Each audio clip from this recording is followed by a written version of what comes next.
Welcome to Top 10 Secret, where the darkest mysteries are unveiled.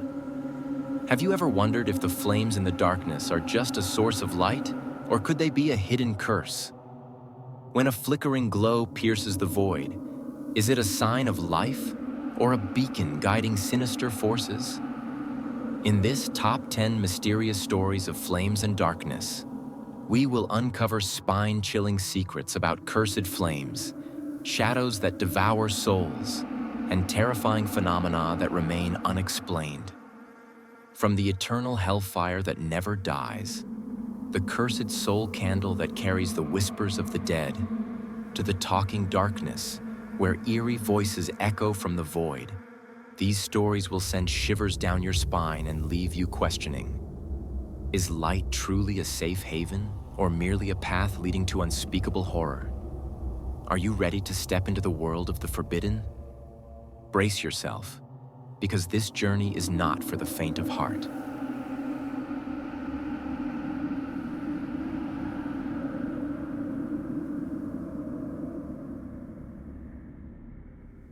Story 1. The Infernal Lovers, a tale of flames and shadows.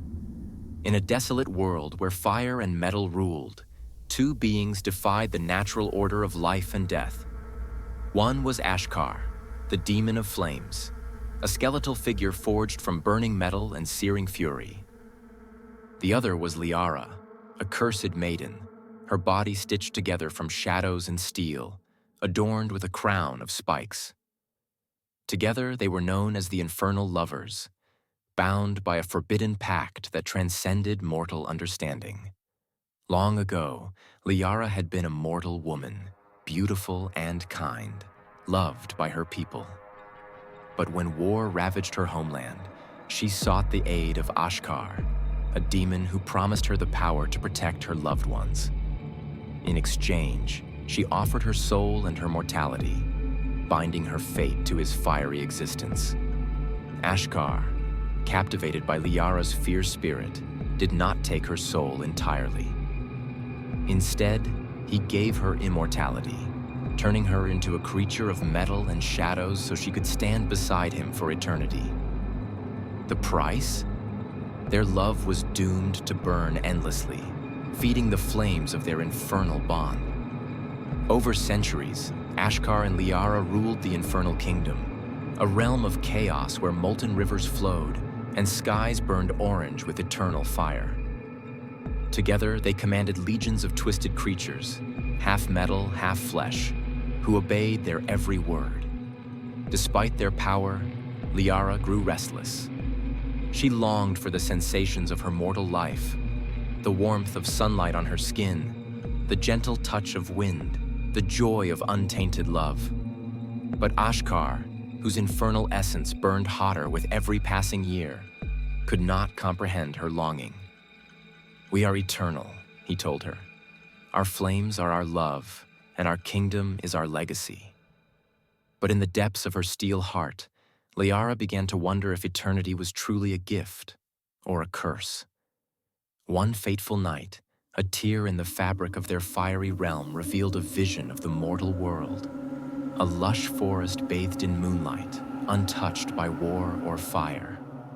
Liara was mesmerized by its beauty, and a spark of her former humanity ignited within her. Sensing her turmoil, Ashkar confronted her. "You wish to leave?" he asked, his voice a mix of anger and sorrow. "After all we've built?" Liara hesitated. "I do not wish to leave you," she said. "But I yearn for something more than fire and shadows. I yearn for what we can never have." Ashkar's flaming skull flickered as he processed her words. For the first time in centuries, doubt crept into his mind. Would their love survive if Liara no longer burned with him? Realizing that his love for Liara was stronger than his desire for power, Ashkar made a choice. He plunged his fiery hands into his own chest, ripping out the infernal core that gave him life. As the flames dimmed in his skull, he placed the core into Liara's weakening body. The core reignited her strength, transforming her into a being of both mortal and infernal essence. But as Ashkar's flames dwindled, his form began to collapse into ash. "My love," he whispered, his voice fading. "If I cannot have eternity with you, I will give you the chance to live for us both." Liara held his collapsing form, her tears mixing with molten metal. As the last of Ashkar's flames extinguished, the infernal kingdom crumbled, its fiery rivers turning to stone, its skies darkening into eternal night. Liara, now a creature of dual existence, wandered the mortal world. Her body glimmered with Ashkar's essence, and she carried the memory of their love like a heavy crown. Though her heart ached with loss, she found solace in the beauty of the mortal world.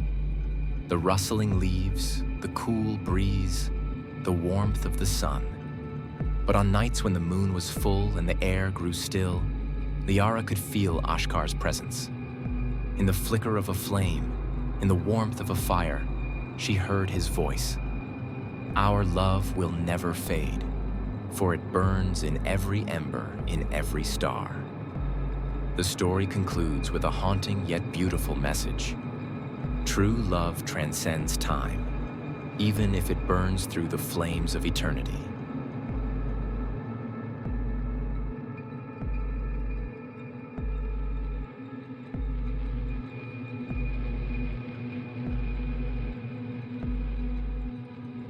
Story 2.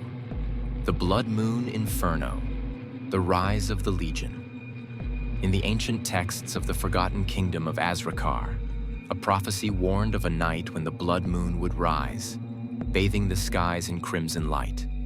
On that night, the gates of the underworld would open, unleashing the Legion of the Damned, an army of twisted demons led by their master, Malgrath the Devourer, a monstrous being with wings like the night and a skull-shaped face dripping with the blood of countless victims.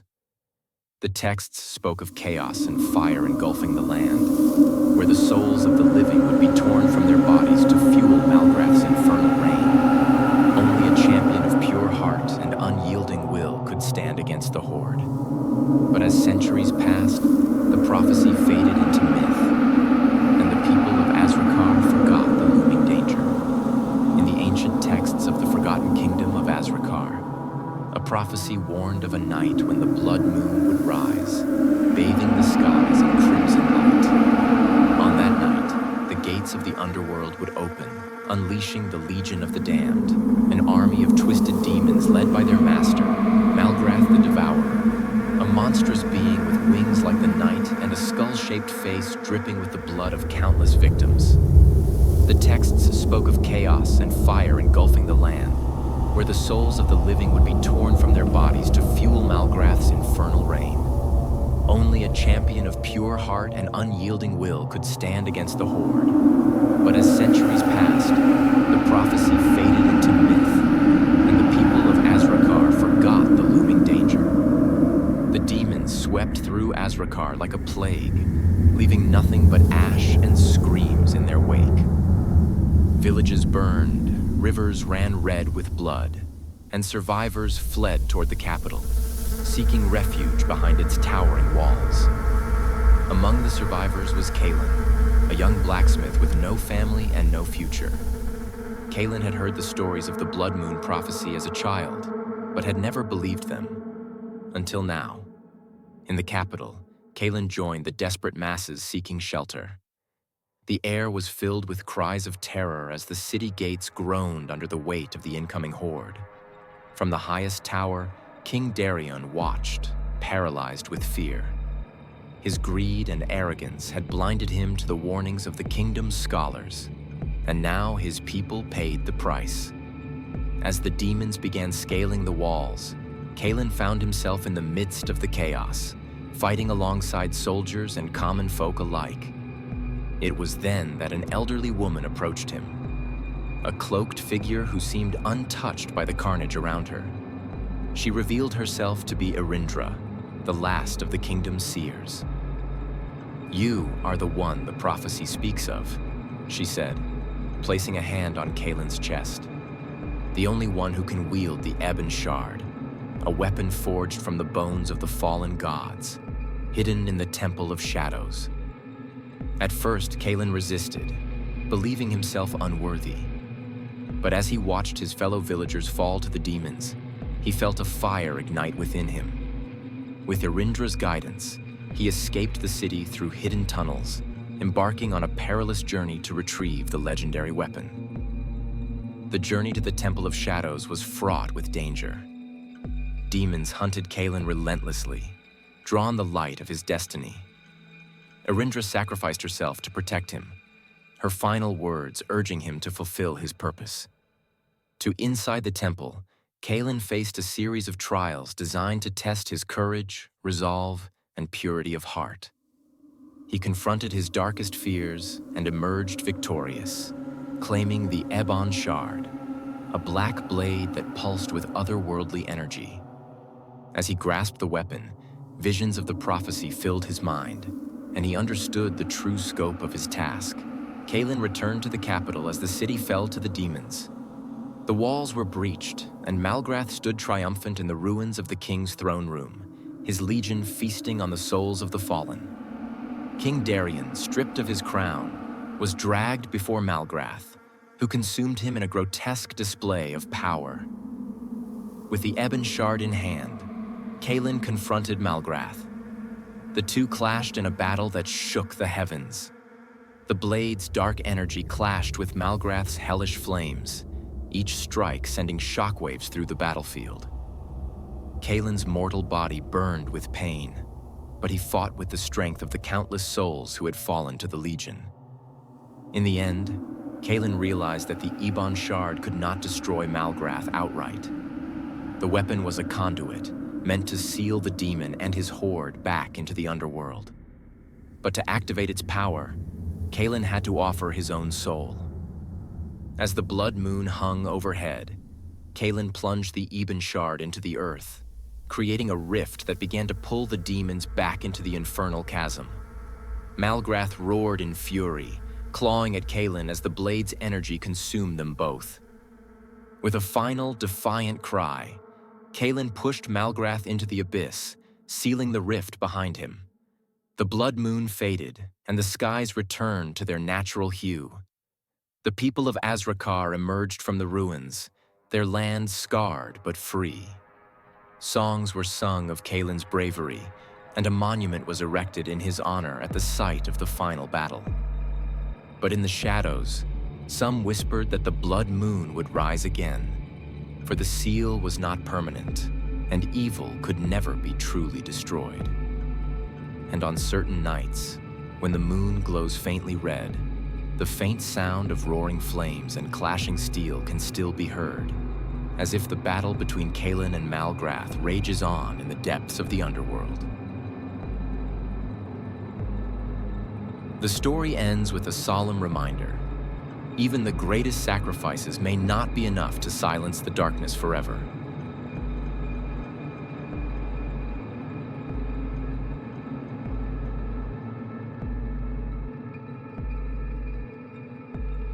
Story 3. The Gravekeeper's Curse. The Haunting of Ravenstone Cemetery. In the isolated town of Ravenstone, perched on the edge of a storm-lashed cliff, there existed a cemetery that no villager dared to enter after dark. The graveyard was ancient, its tombstones cracked and weathered by centuries of rain and wind. At the center stood a particularly foreboding gravestone, adorned with a skull motif. This was the resting place of Grigori Valen, a monstrous gravekeeper who, according to legend, was cursed to guard the cemetery for eternity after betraying the villagers in a pact with the forces of darkness. Grigori was said to have been a man of greed and cruelty, who, centuries ago, turned to dark magic to gain immortality. The price of his bargain? He was transformed into a hideous creature, a vampire-like fiend with bat wings, razor-sharp claws, and glowing blue eyes that paralyzed anyone who looked into them. Bound to his grave, he would rise each night to feast on the souls of the living, ensuring that no one disturbed the peace of his cursed cemetery. The story of Grigori's curse was passed down through generations, scaring children and keeping superstitious villagers away. However, when the town's old gravekeeper mysteriously vanished, the mayor hired a newcomer, Elias Greaves, a pragmatic man who dismissed the tales as mere folklore. Elias was determined to prove that the stories of Grigori were nothing more than village superstition. On his first night in the cemetery, Elias walked among the tombstones with a lantern, inspecting the area. He paused before the central gravestone, the one bearing the skull. The inscription read, "Here lies Grigori Valin, cursed for eternity. Beware the midnight hour, for the gravekeeper walks again." Elias scoffed. A gravekeeper haunting his own grave? Nonsense, he muttered, turning his back on the ominous stone. As the clock struck midnight, a chilling wind swept through the cemetery. The air grew heavy, and the once quiet graveyard echoed with the faint sound of scratching and low, guttural growls. Elias, now patrolling the grounds, noticed the lantern's flame flicker violently before being extinguished. In the darkness, he heard the crunch of gravel behind him. Spinning around, he saw a figure emerging from the shadows of the central grave. It was Grigori. His skeletal wings stretched wide, his glowing blue eyes locked onto Elias, and his mouth curled into a menacing grin, revealing jagged teeth stained with crimson. "Who dares disturb my domain?" Grigori hissed, his voice a mix of gravel and malevolence. Terrified, Elias tried to run, but his legs felt like they were rooted to the ground. Grigori moved with unnatural speed, his claws raking through the air, inches from Elias's face. Before the creature could strike, the first rays of dawn broke through the clouds, and Grigori let out a shriek, retreating into the shadows of his grave. Shaken but alive, Elias fled to the village and recounted his encounter. The villagers listened in silence, their faces pale. The elder, Martha Wren, finally spoke. "We warned you, Elias. The curse of Grigori is real. He rises every night to guard the cemetery and punish those who dare to trespass." Martha revealed the truth about Grigori's past. Long ago, the villagers had trusted him to protect the graves of their ancestors. But his greed led him to strike a deal with a demon, promising eternal life in exchange for the souls of the villagers. When his betrayal was discovered, the villagers executed him and buried him in the cemetery, hoping to end his evil. But the demon's curse ensured that Grigori would rise again as an unholy warden. Elias, unwilling to abandon his post or the village to Grigori's terror, vowed to end the curse. The elder handed him an ancient tome of rituals, passed down through generations. The ritual, she explained, required Elias to confront Grigori at midnight and bind his spirit using a blessed dagger and a chant from the tome. But the price of failure was his soul. That night, armed with the dagger and the tome, Elias returned to the cemetery. As the clock struck 12, the wind howled, and Grigori emerged once more, his glowing eyes filled with malice. "You dare challenge me?" Grigori roared, his wings unfurling as he lunged at Elias. Elias recited the incantation, his voice trembling but resolute. The dagger, glowing with a faint blue light, seemed to hum in his hand. Grigori's laughter echoed through the graveyard. "You think that trinket can stop me? I am eternal," he snarled. As Grigori closed in, Elias thrust the dagger into the gravestone bearing Grigori's name. A burst of blinding light erupted, and the ground shook violently. Grigori screamed, his form contorting as the curse began to unravel. Shadows poured from his body, consumed by the light. "You cannot destroy me," Grigori bellowed. "I will always return." With a final incantation, Elias drove the dagger deeper into the stone, shattering it. Grigori let out an ear-piercing wail before his body crumbled into ash, carried away by the wind. The cemetery fell silent, alive. The once ominous cemetery felt lighter, the air no longer heavy with dread. The curse of Grigori Valin had been broken. However, Elias knew that such evil could never be entirely erased. On stormy nights, as the wind howled through the gravestones, he swore he could still hear faint whispers and the fluttering of wings. Though Grigori was gone, his legacy of terror remained a haunting reminder of the dangers of greed and betrayal. The story ends with the chilling thought: some curses may sleep, but they never truly. As dawn broke, the villagers found Elias kneeling before the shattered gravestone, exhausted but die.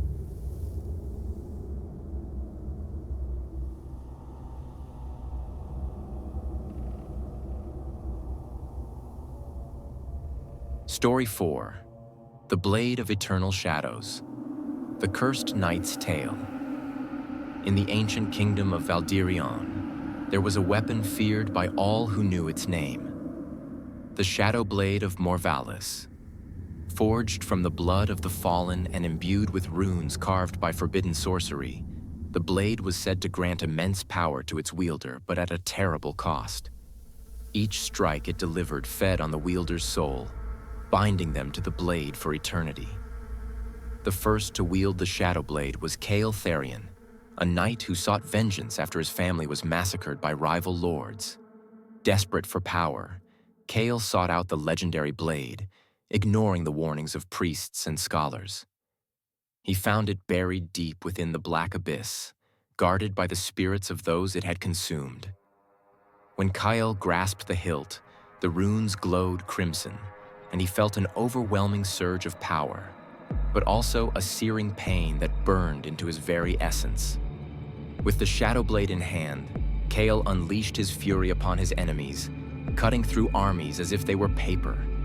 He became unstoppable, feared not only by his foes but also by his allies. The blade whispered to him, urging him to seek more blood, more power. Soon, Kael's vengeance turned to madness, and he began slaughtering indiscriminately, his humanity eroded by the blade's curse.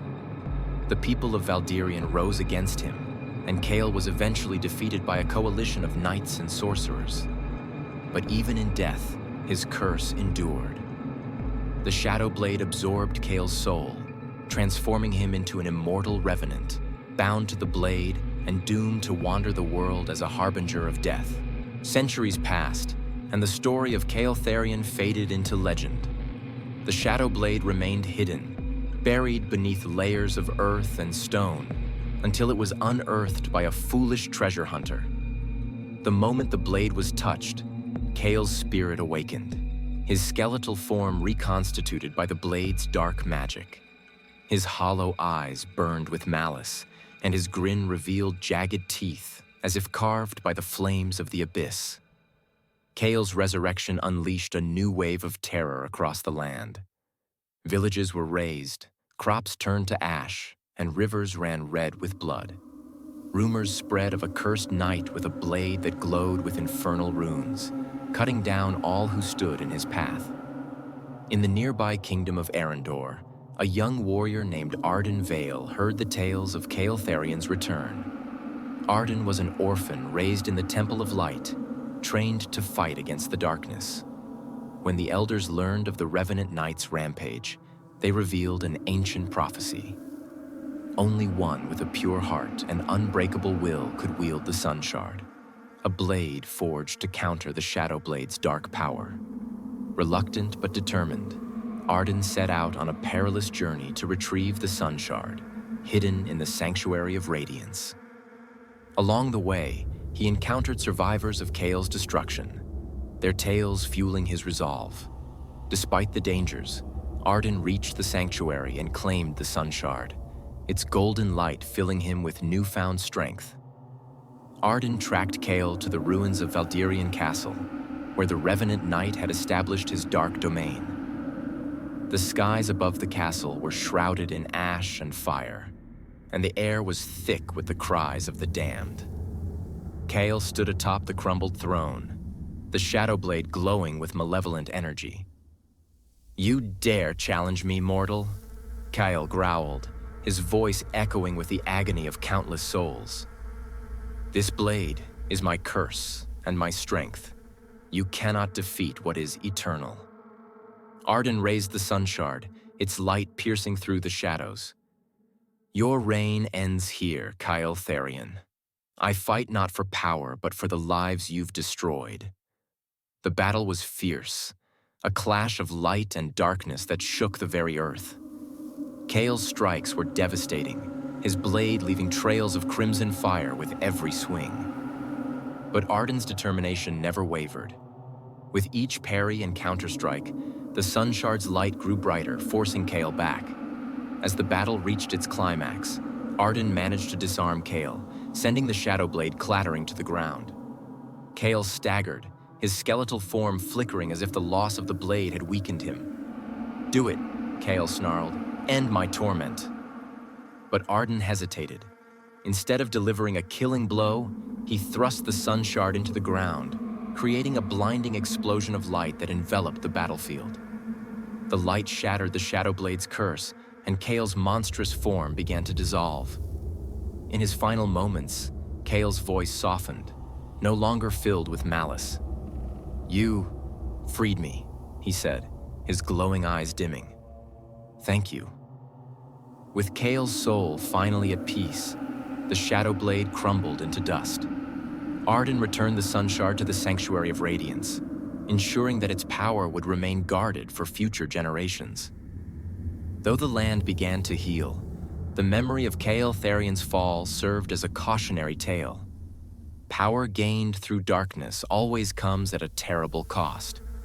Even so, some say that on stormy nights, the faint glow of infernal runes can be seen in the ruins of Valdirian Castle, a reminder that the shadows never truly fade. And the story ends with a haunting lesson. No matter how powerful, darkness can never fully triumph over the light, but its echoes linger, waiting for the next soul to succumb.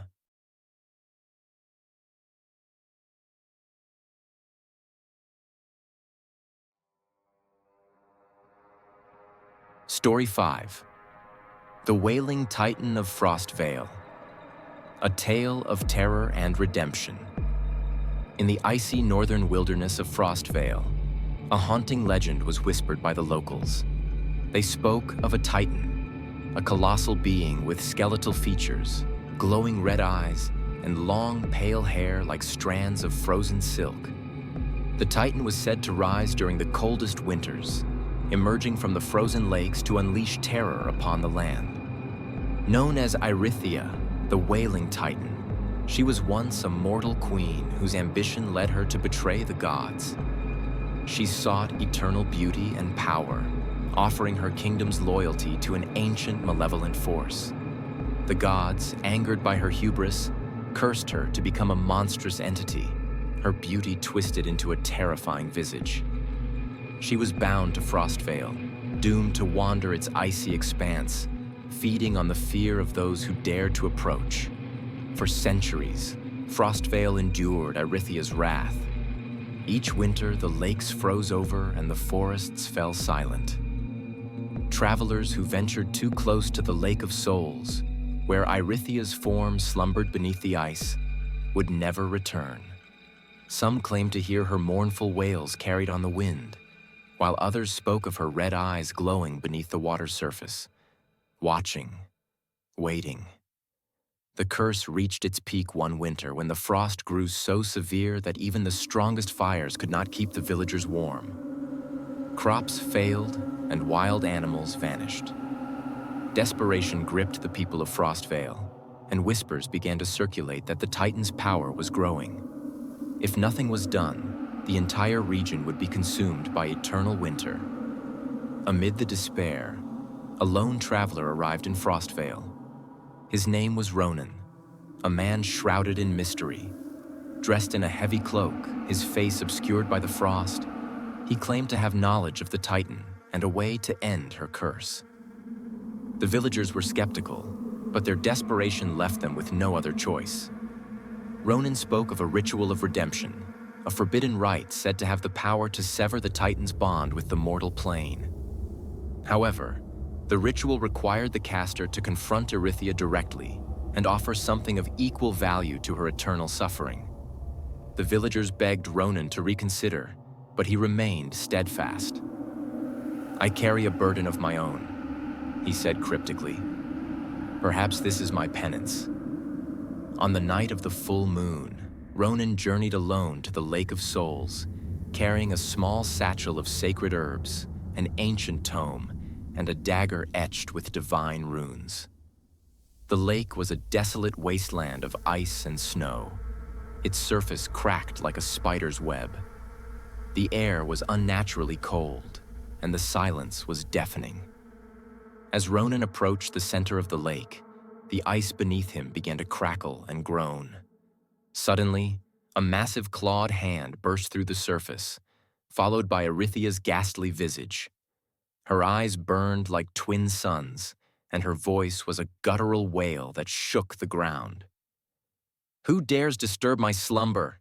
she roared, her voice echoing across the frozen expanse. Ronan stood his ground, his heart pounding. "I have come to free you, Erythia," he said, "to end your suffering and the suffering you have caused." The Titan laughed, a chilling sound that sent shivers down Ronan's spine. "You think you can free me? The gods cursed me, and I shall feast on your fear as I have feasted on countless others." Ronan began the ritual, chanting from the ancient tome as he spread the sacred herbs in a circle around him. The ice beneath his feet glowed faintly, and the air shimmered with a strange energy. Erythia lunged at him, her massive claws slamming into the ground just inches away. "You cannot escape me," she snarled. "Your soul will be mine." Ronan continued to chant, his voice unwavering. As the ritual progressed, visions of Erythia's past began to appear in the air around them. Her life as a queen, her ambition, and the moment she struck her fateful bargain. Ronan realized that her wails were not just cries of anger, but of profound regret and despair. As the final part of the ritual approached, Ronan knew what he had to do. To sever the curse, he needed to offer his own life as a vessel to carry Erythia's suffering. With a steady hand, he raised the dagger and pressed it against his palm, letting his blood drip onto the frozen lake. "Erythia," he said, his voice filled with compassion.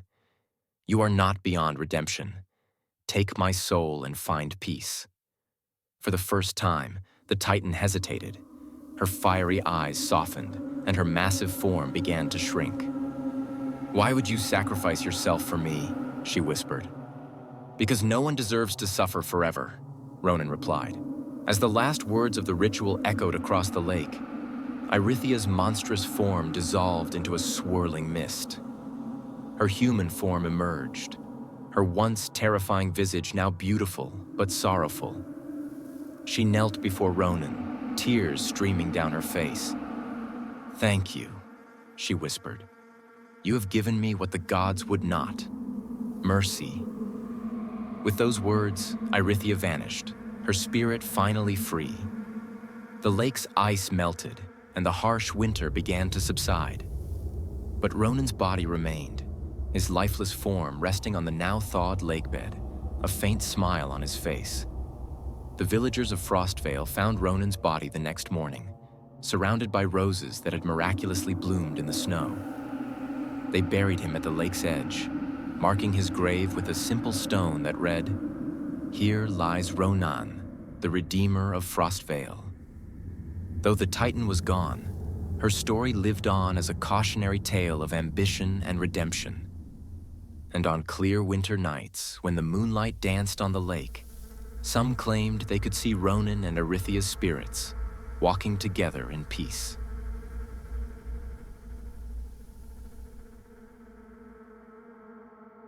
The story ends with a message of hope. Even the most cursed souls can find redemption through compassion and sacrifice.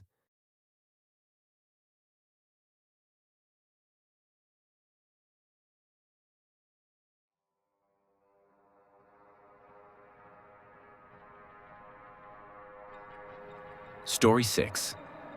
The Candle of the Departed. A tale of the eternal vigil. In the outskirts of the forgotten town of Duskmore, there lay an ancient cemetery known as the Grave Field of Whispers.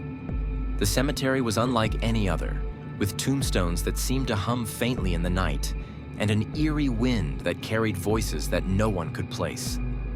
At its center stood a single, unlit candle embedded into the earth, guarded by a skull that seemed to hover above it, suspended in a swirling mist of ethereal light.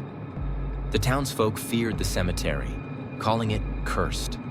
They believed the candle was a beacon that kept the spirits of the restless dead from escaping into the living world.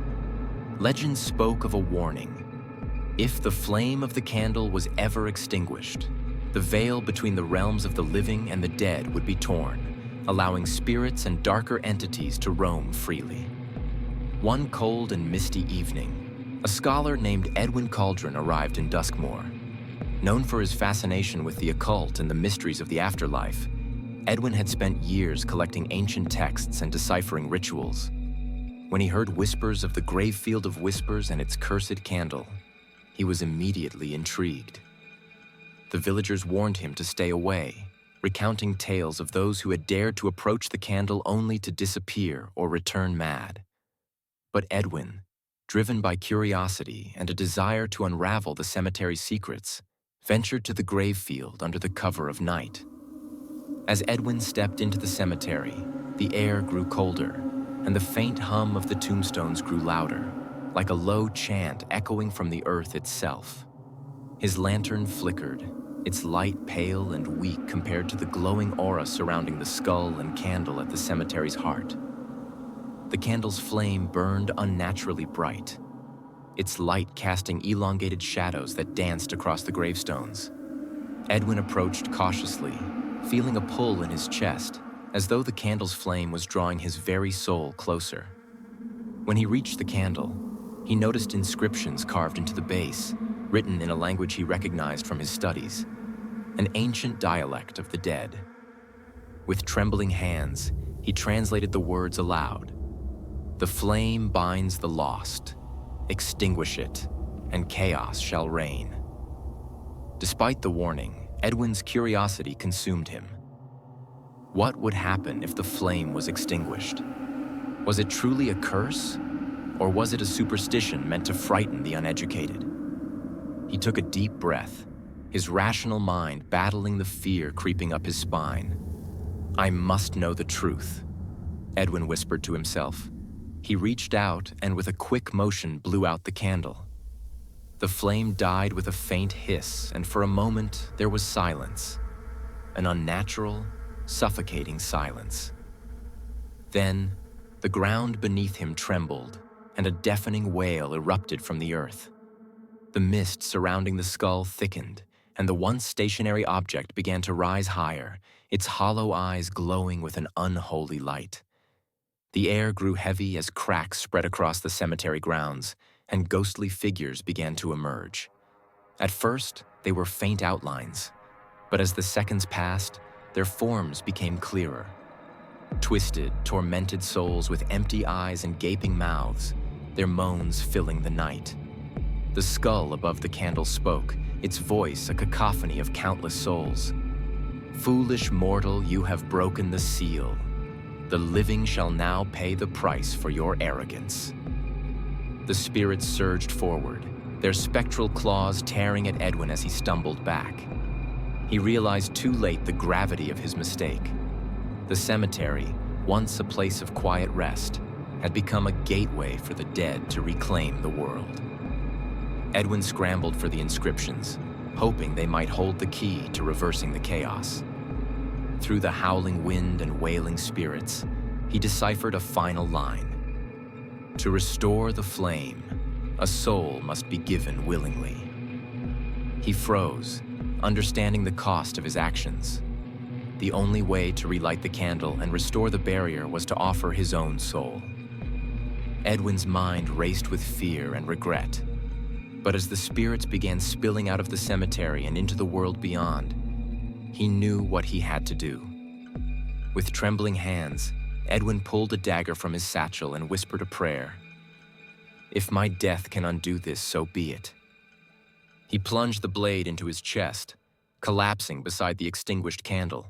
As Edwin's blood soaked the earth, the candle's wick sparked to life, and the flame burned brighter than ever before. The spirits let out anguished cries as they were pulled back into the ground, their forms dissolving into mist.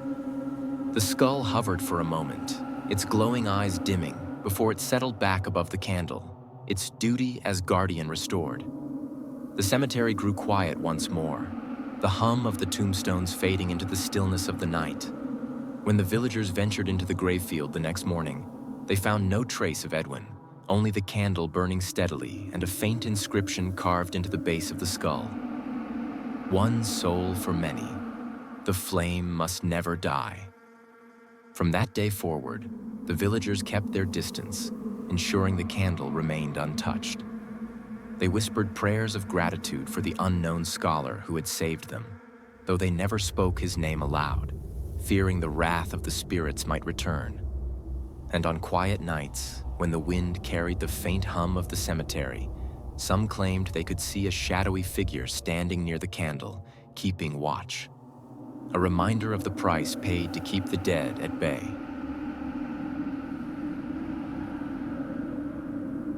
The story ends with a chilling warning. Some mysteries are best left undisturbed, for the cost of curiosity can be far greater than the truth.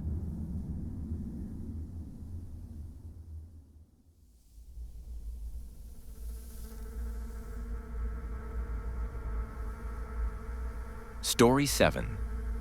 The Wraith of the Root-Bound Crypt. A tale of vengeance and decay. In the heart of a dark, ancient forest known as Eldenmoor, there lies a crypt unlike any other.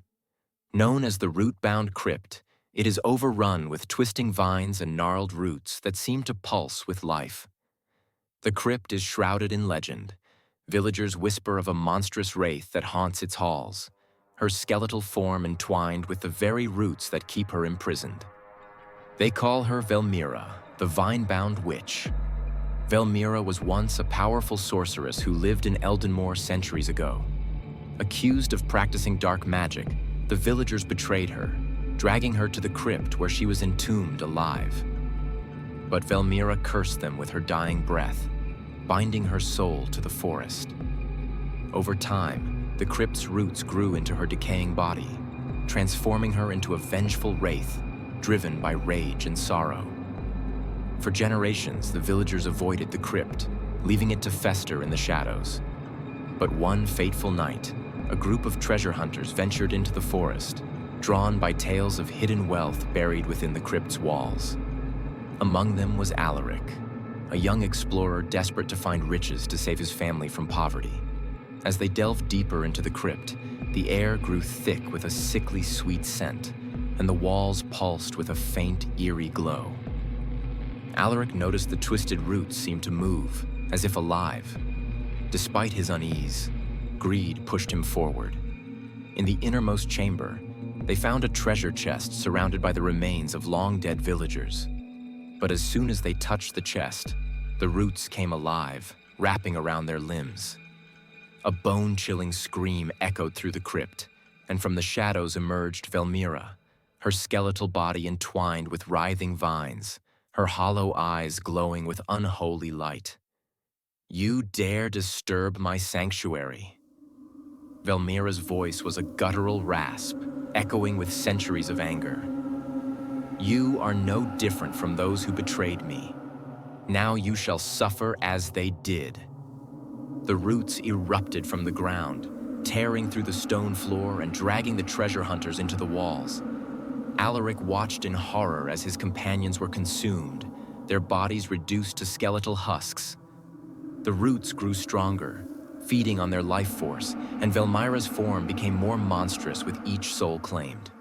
Desperate to survive, Alaric pleaded, "Please, I didn't come to harm you. I only seek to save my family." Velmira paused, her glowing eyes narrowing. "Save your family, you say?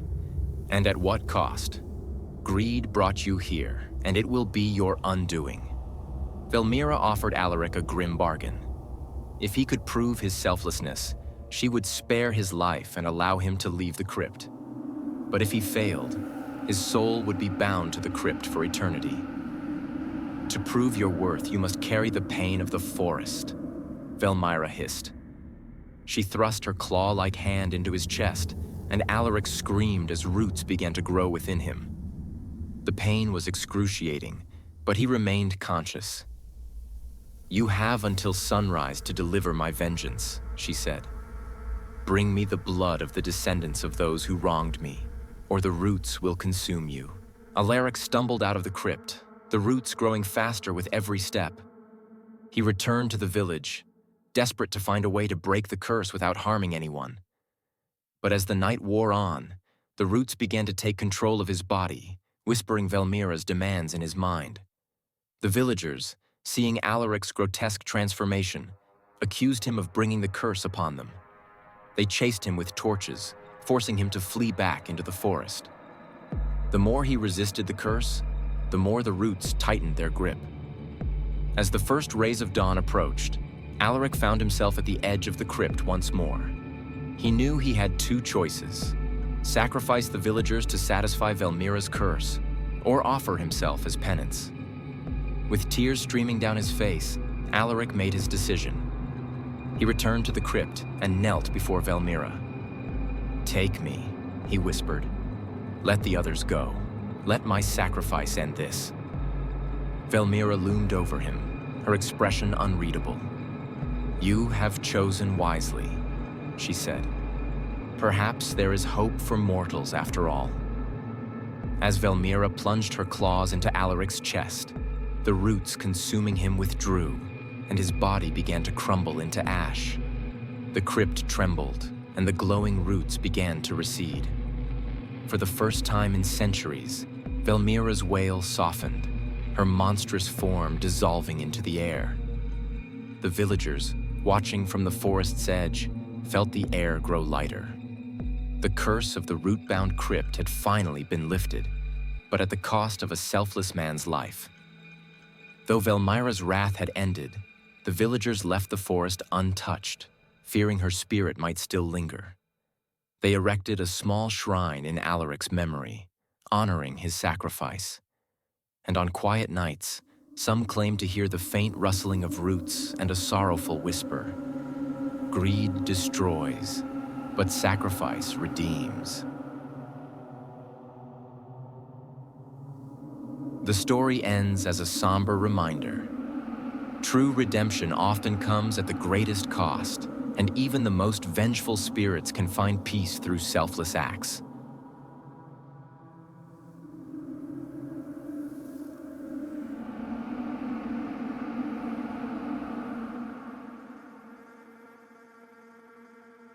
Story 8: The Demon of Midnight Cemetery.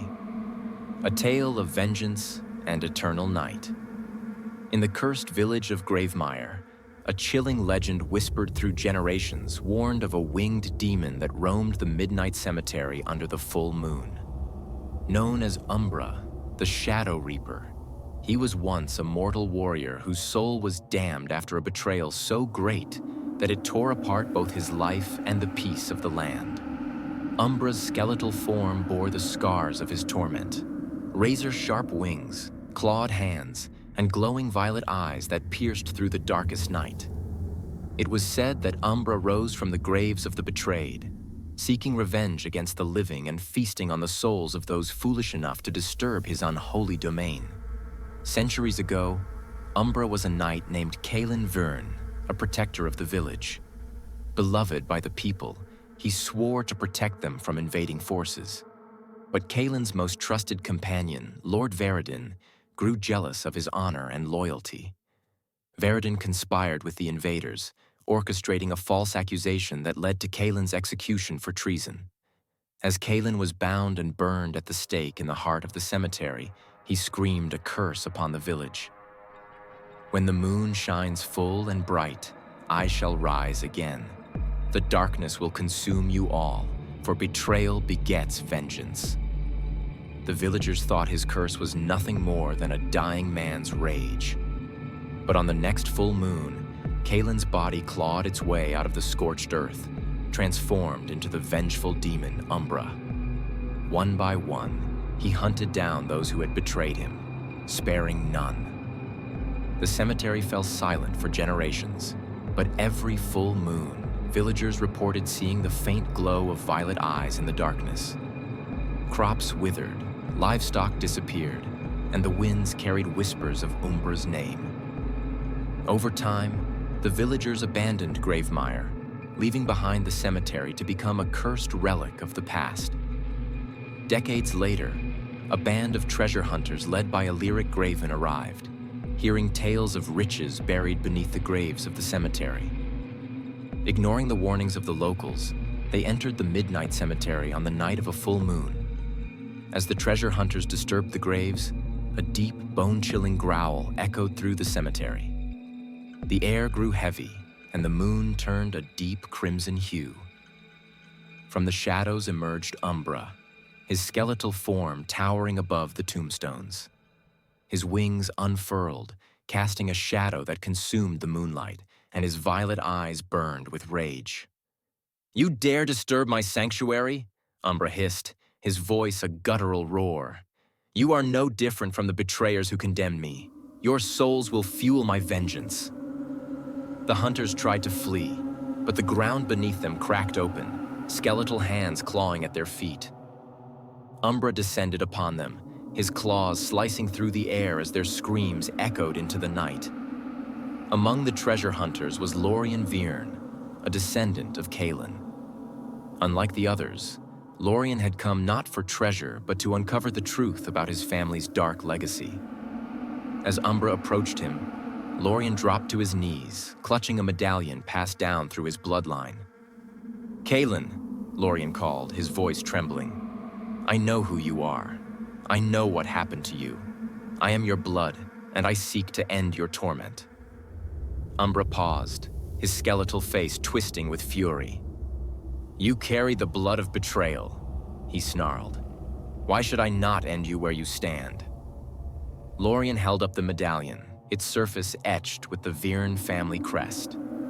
"Because I am not Veridin. I carry the shame of my ancestors, but I seek redemption for our sins." Umbra offered Lorien a grim trial. "If you wish to end my curse, you must face the pain I endured. Feel the betrayal that burned me alive. Prove your worth, or perish." The cemetery shifted, and Lorien found himself reliving Kaelin's execution. The villagers' screams, the flames consuming his flesh, and the betrayal of Veridin played out before his eyes. Lorien felt the agony in his own body but refused to falter. As the trial ended, Lorien collapsed to the ground, his body trembling but his spirit unbroken. Umbra loomed over him, his glowing eyes dimming slightly. "You have endured my torment," the demon said, "but to end this curse, you must give me what was taken, your soul." Lorien knew what he had to do. He nodded solemnly and placed the medallion at Umbra's feet. "If my soul will bring you peace, then take it," he said. "Let this end." Umbra raised his clawed hand, but before striking, he hesitated. For the first time in centuries, a flicker of humanity crossed his monstrous face. "You have shown me that not all bloodlines are doomed by their ancestors' sins," he said. "Your sacrifice will cleanse this place." With a final roar, Umbra drove his claws into his own chest, ripping out the dark energy that bound him to the cemetery. His skeletal form crumbled into ash, and the violet glow faded from his eyes. The cemetery fell silent, the moon returning to its silver glow. Lorien emerged from the cemetery at dawn, the only survivor of the treasure hunters. The curse was lifted, and the cemetery's eerie hum was replaced by an unnatural stillness. The villagers, hearing of Lorien's bravery, returned to Gravemire and rebuilt their lives, finally free of Umbra's wrath. But Lorien carried the memory of Umbra's torment with him, vowing to ensure that his family's betrayal would never be forgotten. On nights when the moon was full, he would visit the cemetery, placing flowers at the grave where Umbra's ashes rested, a reminder that even the most cursed souls can find redemption through sacrifice.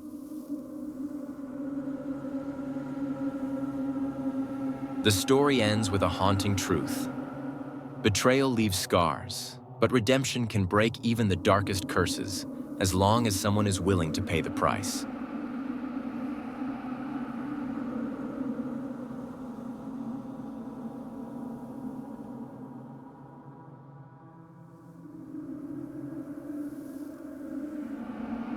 Story 9. The Demon in the Jar. A tale of curiosity and doom. In the secluded town of Holleridge, where mist shrouded the streets and secrets festered in shadows, there was a peculiar shop at the end of an abandoned alley. Known as Morrow's Curiosities, it housed artifacts collected from distant lands, each item said to carry a piece of its own dark history. Among the countless relics sat a strange jar, sealed tightly and covered in cobwebs. Inside was a small, grotesque creature, a black, spider-like demon with glowing red eyes and a wicked grin that seemed alive despite its imprisonment. The shopkeeper, Edgar Morrow, refused to speak of the jar's origin, warning curious customers never to touch it. "It's not just an artifact," he would whisper. "It's a prison. The creature inside isn't dead. It's waiting." One stormy night, a young scholar named Victor Grayson arrived in Holleridge. Fascinated by myths and cursed objects, Victor had heard rumors of Morrow's Curiosities and the infamous jar. Ignoring the warnings of the townsfolk, he ventured into the shop, eager to uncover the secrets of the strange artifact. When Victor saw the jar, he felt an unexplainable pull, as if the creature inside was calling to him. "What is this?" he asked, unable to tear his eyes away. Edgar's face darkened. "That is the shade of avarice, a demon born from humanity's greed.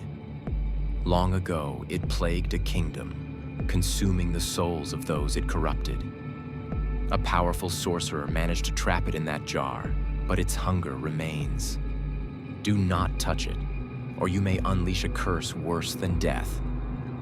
But Victor's curiosity burned brighter than his caution. As Edgar turned to tend to another customer, Victor slipped the jar into his bag and left the shop. Back in his study, Victor placed the jar on his desk and examined it closely. The creature's red eyes seemed to follow his every move, and its sharp teeth gleamed in the dim light. Ignoring the growing unease in his chest, Victor muttered to himself, "It's just a story. This thing can't actually be alive."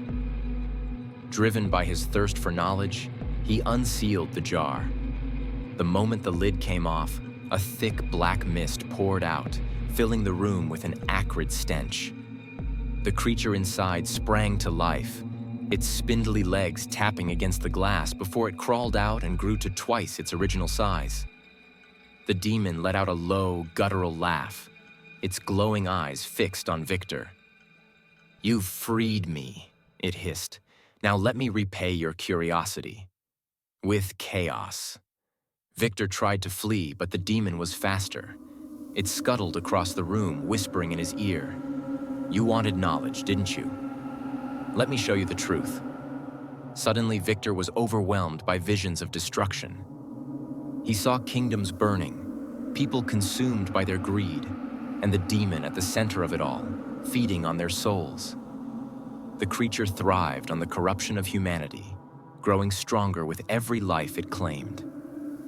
When the visions ended, Victor found himself on the floor, shaking. The demon was nowhere to be seen, but the room was filled with an eerie silence.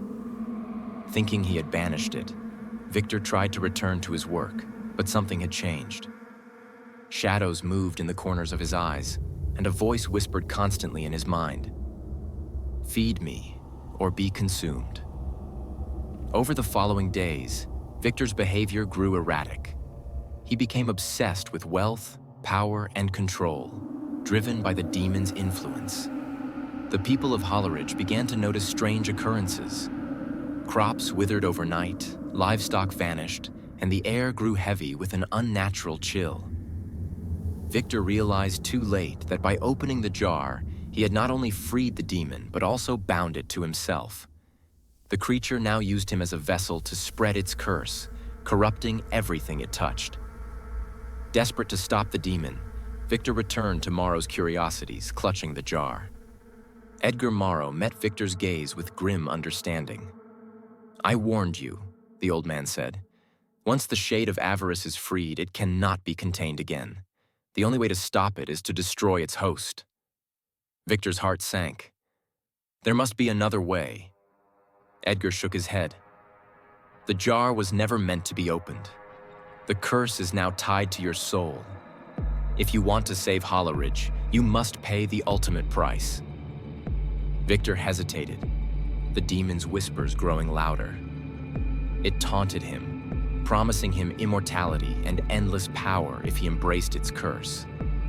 But as he looked around the shop, seeing the fear in Edgar's eyes and imagining the destruction the demon would unleash, he made his decision. Victor returned to the cemetery at the edge of town, where the demon's influence was strongest. He placed the jar on the ground and whispered a prayer before driving a silver dagger into his chest. As his blood soaked into the earth, the demon shrieked in fury, its form erupting from Victor's body and twisting violently in the air. The jar began to glow, its magic reawakening. The demon was pulled back into the glass, its screams echoing as the lid sealed shut. Victor's lifeless body collapsed beside the jar, his sacrifice ensuring the curse would not spread further. Edgar retrieved the jar and returned it to his shop, sealing it in an unmarked crate. He hung a sign on the door that read, "Closed forever." The people of Holleridge never saw him again, but the legend of the jar lived on. And in the darkest corners of the abandoned shop, the jar still sits, its crimson eyes glowing faintly in the shadows. Those who stumble upon it swear they can hear whispers in the air, promising power and knowledge, at a terrible cost. The story ends with a chilling warning. Curiosity is often the key that unlocks doors better left sealed.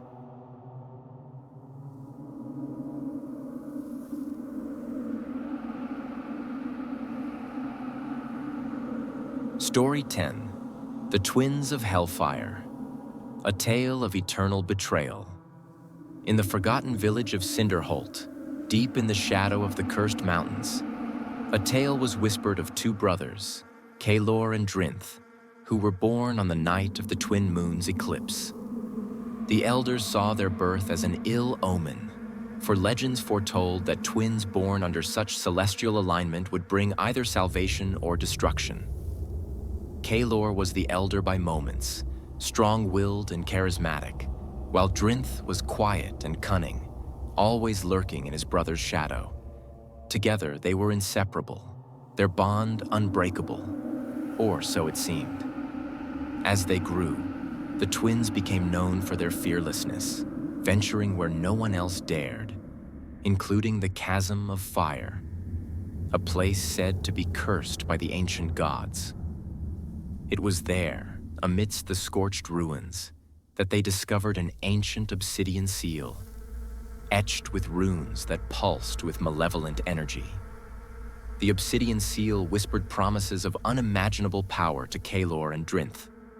"Break the seal," it urged, "and you shall command the fire of the gods." Against Drinth's warnings, Kaelor, driven by ambition and the desire to protect their village from marauding warlords, shattered the seal with a blow from his blade. A burst of searing light erupted from the seal, and from it emerged a dark flame that engulfed the brothers. The fire did not burn their flesh, but instead seeped into their souls, transforming them. When the light faded, the twins were no longer human. Their bodies twisted into monstrous forms, their eyes burning like molten lava, and their voices resonating with unholy echoes. The broken seal had unleashed a powerful curse. The twins of Hellfire were now vessels for an ancient, vengeful god of destruction. Their bond, once their greatest strength, became a source of torment as they were eternally bound to one another.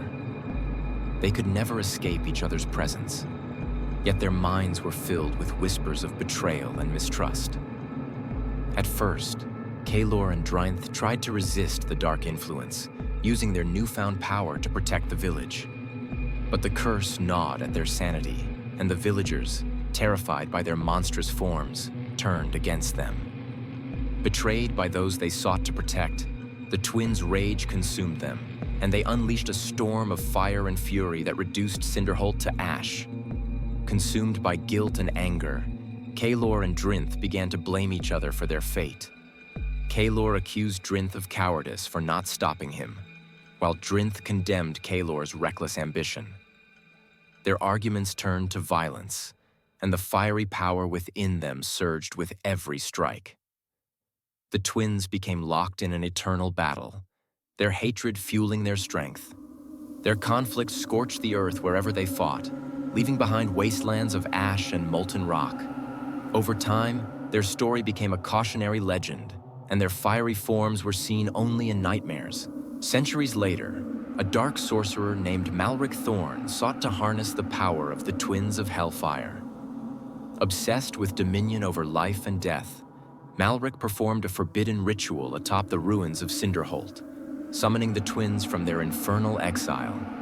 The sorcerer offered them freedom from their eternal feud in exchange for their allegiance. But the twins, now consumed entirely by their hatred for one another, cared only for their own conflict. Their fiery forms towered over Malric, their glowing eyes burning with contempt. "You seek to command us?" Calor snarled. "You are nothing but ash waiting to be scattered." As the sorcerer's ritual faltered, the twins turned their attention to each other, their flames igniting the ruins around them. Their battle raged with unmatched ferocity, each blow shaking the earth and sending waves of molten fire into the skies.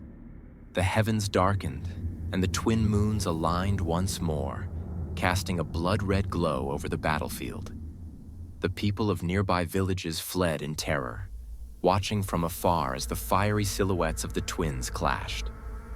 Some prayed for salvation, while others believed the end of the world was at hand. Among the fleeing villagers was a young priestess named Ilara, who had studied the legends of the twins. She believed that the curse could only be broken by reuniting their fractured bond. With nothing but her faith and a talisman of protection, Ilara ventured into the inferno, calling out to the brothers. "Calor, Drinth, hear me," she cried. "Your hatred is not your own. It is the curse of the gods who sought to use you as their pawns. Remember who you were, brothers bound by love, not fire." Her words pierced through the storm of flames, and for a brief moment the twins hesitated. Their molten eyes flickered, and the fiery glow around them dimmed Calor and Drinth. Their minds briefly freed from the curse, looked at each other, seeing not the monsters they had become, but the brothers they once were. With a shared nod, they turned their fury toward the remnants of the obsidian seal, now pulsing with dark energy at the center of the ruins. Together, they unleashed their combined power, shattering the seal into oblivion. The dark flame that had cursed them erupted into the sky, consumed by its own destruction. As the fire faded, the twins collapsed to the ground, their monstrous forms dissolving into ash. Ilara approached their remains, finding two small glowing embers, one for each brother. She gathered the embers and placed them in a sacred urn, vowing to protect them so their sacrifice would never be forgotten. The ruins of Cinderholt became a place of pilgrimage, where the story of the twins of Hellfire was told as both a warning and a tale of redemption. The urn containing their embers was enshrined in a temple, its light serving as a reminder that even the fiercest hatred can be overcome by the bonds of love and sacrifice.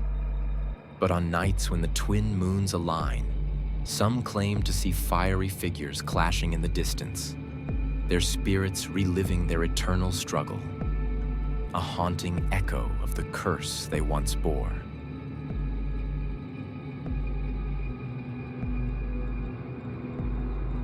The story ends with a somber truth. Even in redemption, some battles leave scars that echo through eternity.